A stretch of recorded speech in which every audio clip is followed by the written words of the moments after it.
Hello to my microbiology enthusiasts and anyone who has been following my videos over the last several weeks and months.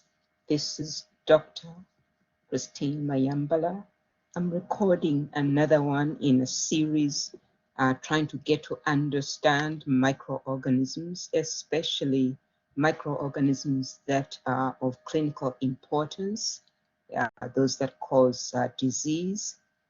And in this set of slides, I am looking at or trying to discuss how microorganisms are identified, because when a person is infected with a microorganism, we need to know what is the organism causing the infection, and how are we going to identify that specific organism? Is it a virus? Is it a bacteria? Is it a fungal infection, parasite? And over the next few slides, I'm going to give you an overview of the main ways that we do that identification. So with that said, let's move on to slide number 2. And slide number 2 is going to show the general classes of microorganisms. They fall into 5 major categories as shown in those photographs, images. They can be viruses, which are among the smallest. Then you have bacteria. They can be protozoa, or they can be fungi, as well as being parasites, or what we call multicellular animal parasites. And we need to know, to have a better understanding how these categories are recognized. Moving on to slide number 3. One of the initial ways that we can identify a microorganism is by deciding which of 2 major classifications it will fall into. And these classifications are based on their anatomy, as the slide shows. The 2 major categories are eukaryotic organisms or prokaryotic organisms. These 2 categories describe the complexity of their anatomy. Now, we humans are eukaryotic, as are several categories of microbes, especially the multicellular parasites. And they are eukaryotic as well as we humans, is because our cells have a complex anatomy with several organelles or little structures inside the cell, meaning structures like mitochondria, Golgi apparatus, smooth and rough in the reticular, rough in endoplasmic reticulum, and a lot of other little organelles. If you have taken basic anatomy and physiology, the cell has some basic components, organelles that we usually look at.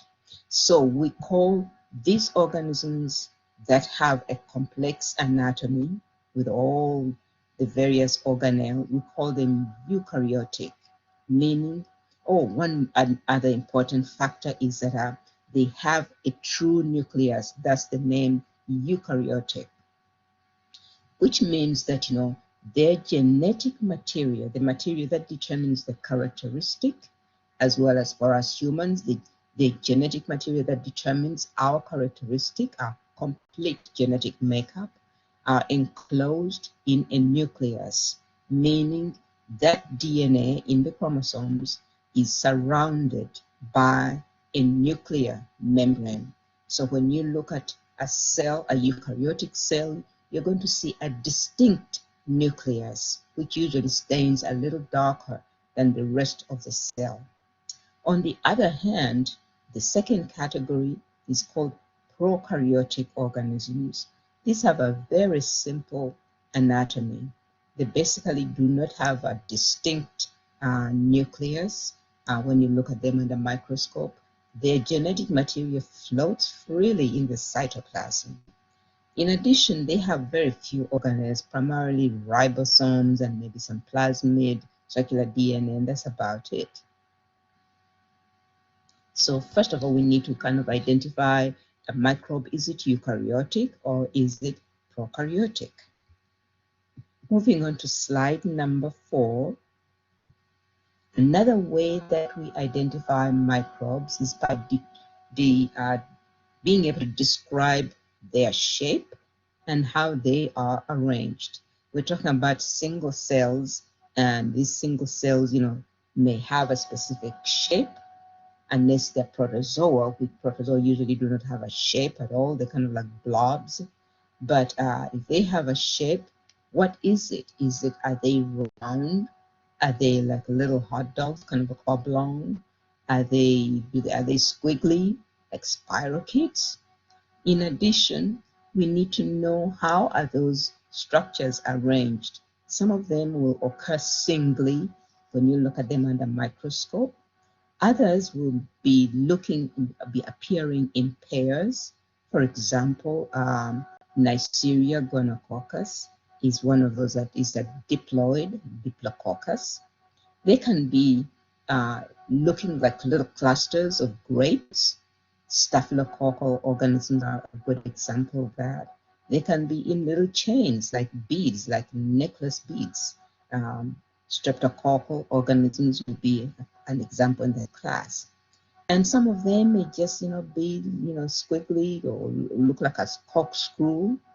Or a few, like Vibrio, they can look like the comma. In a sentence, when you write a sentence and you put a comma, they are that comma-shaped appearance.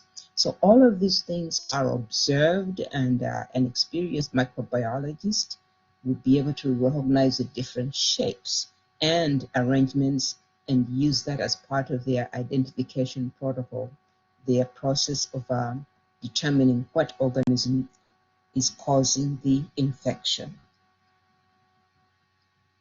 I'm moving on to slide number 5. Yet another way that we can identify different microorganisms is by looking at their cell wall. For those organisms that do have a cell wall, primarily bacteria. Viruses don't have a cell wall, they have a different structure. But when you're dealing especially with bacteria, they have a cell wall, and that cell wall has unique composition depending again on how it's made up. Some of them have a thin wall with just that one layer of a chemical called peptidoglycan, whereas others have a thick multi-layered composition of that peptidoglycan, making them thick. And again, based on the thickness of their wall, we have methods of testing that to see if they're going to show what we call gram-positive or gram-negative. Later on, I'll go into more detail about how, those two gram staining characteristics are performed and what is actually involved in them. I am moving on to slide number 6. One other method that we can use to identify different microorganisms, in this case we're pretty much strictly talking about, pathogenic microbes. Saying some others too as well. We want to identify them based on how they cause disease, how they cause pathogenicity. Some of them will do that by releasing toxins. The toxins, of course, will be dangerous to or damaging to us humans. And again, I put an example. For example, salmonella releases a toxin when you eat food that has salmonella in it and you get sick. Others release enzymes, which again cause damage to our cells. And a good example is Staphylococcus. It releases an enzyme called coagulase, but there are many others. And of course, if a person is infected with staphylococcus and they have that coagulase circulating in their blood, they can actually, die from it. Others cause disease by just simply overwhelming the cells. In other words, they make many, many copies of themselves, causing our cells to be damaged, to break up. And an example is Zika, which has a favorite location in the brain, and that is where it damages the brain tissue, and the baby ends up not developing, the brain doesn't develop as to the extent they're supposed to, and they end up with a microcephalic brain, meaning smaller than normal brain or skull. Another good example of a cytopathic effect is HIV.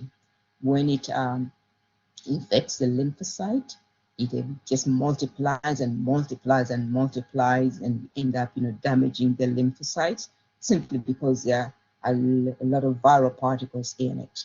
And that is how you end up with a low lymphocyte count, and it impacts your ability to protect yourself, your immunity.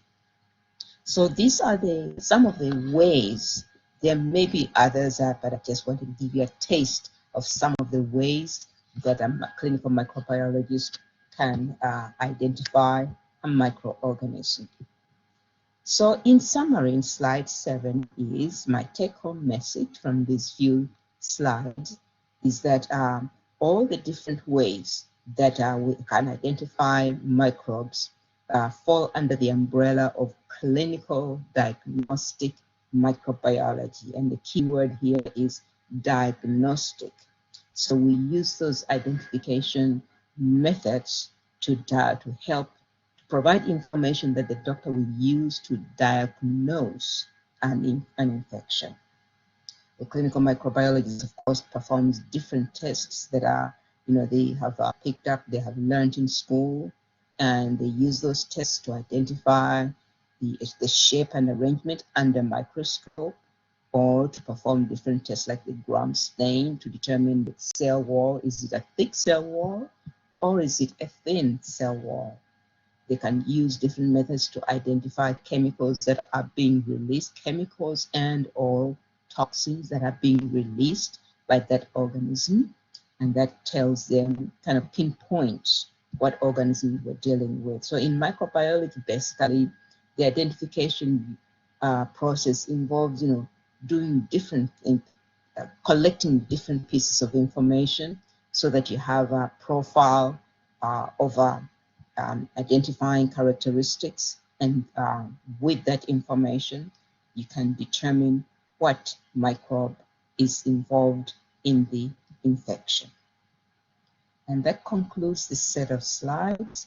Again, if you have any questions or comments, I always welcome them.